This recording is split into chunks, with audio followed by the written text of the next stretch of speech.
I never thought I would open this journal again.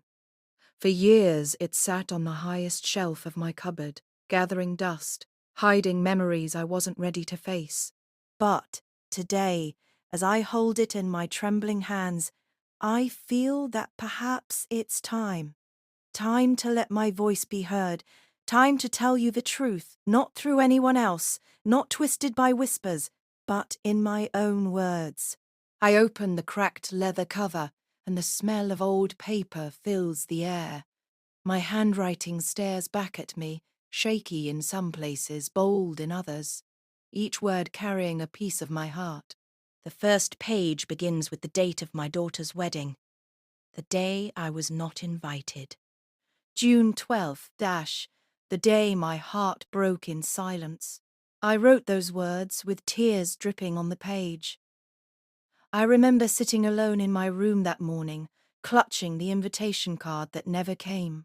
My neighbours dressed in colourful clothes, rushing to attend the wedding of the season.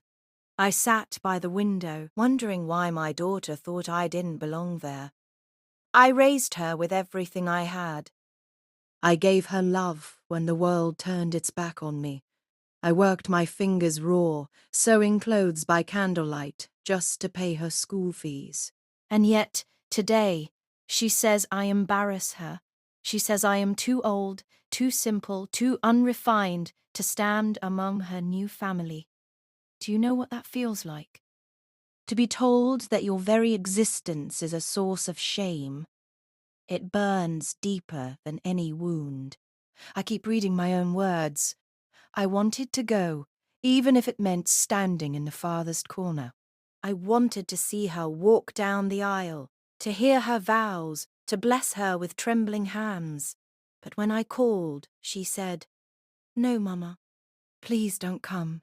You won't fit in." Those words cut through me like knives. I didn't argue. I didn't beg. I simply closed my mouth. But inside me, a storm was raging. I pressed my hand against my chest that day, afraid my heart might not survive the weight of it. I pause, and my fingers trace the ink that is smudged from old tears.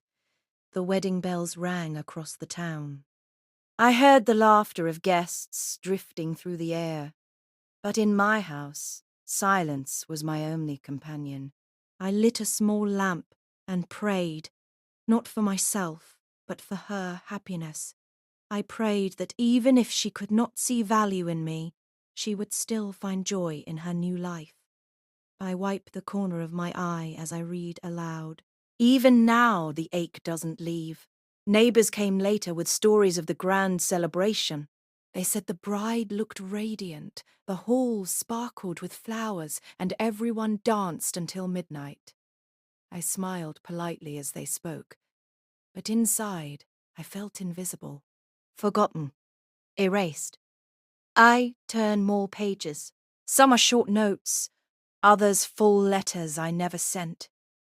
One page holds only one line. Why am I never enough? That question haunted me for years. Every sleepless night, every lonely meal, it echoed inside me. But as I read further, I see a change in my words. Time has a way of softening even the sharpest wounds. Months have passed since the wedding. I no longer cry every day. I still wonder if she thinks of me, if she regrets her decision. But I have begun to stitch again. My hands, though tired, find peace in creating. Each thread is a prayer for her, a reminder that love cannot be unstitched, no matter how deep the cut. I remember writing that. I remember the small strength it gave me, like a candle refusing to go out in the dark. I flipped to the last entries. Today I saw her on the street. She did not notice me. She walked with her husband, laughter spilling from her lips. For a moment, I wanted to call her name, but I stopped myself. Perhaps her world is brighter without my shadow. Still, my heart whispered blessings as she passed. I closed my eyes. That was the day I accepted reality, not with bitterness, but with surrender. Now, as I sit here and read this journal aloud, I realize something important. Life does not always give us the love we expect from those closest to us. Sometimes, the very people we sacrifice for will turn away, and yet we cannot let that destroy the love within us. I want to tell you all something. Whether you are young or old, whether you are a parent or a child, remember this. Love is not about being perfect. Love is about presence. One day, when the noise of the world fades, when beauty and riches lose their shine, you will look back and remember not who wore the finest clothes or who threw the grandest party, but who stood by you when you had nothing. If my daughter could not see my worth, that is her journey, not mine. I have learned to forgive, even if forgiveness was never asked of me, because carrying bitterness is like drinking poison and expecting another to fall. This journal, once filled with tears, now teaches me peace. It reminds me that my story is not one of rejection, but of endurance. My love was real, even if it was not returned. And so, I end with this lesson. Never hide the ones who made you who you are. Never be ashamed of the hands that built your path. For one day, you may realize too late that the very heart you pushed aside was the one that beat for you the loudest. I close the journal gently.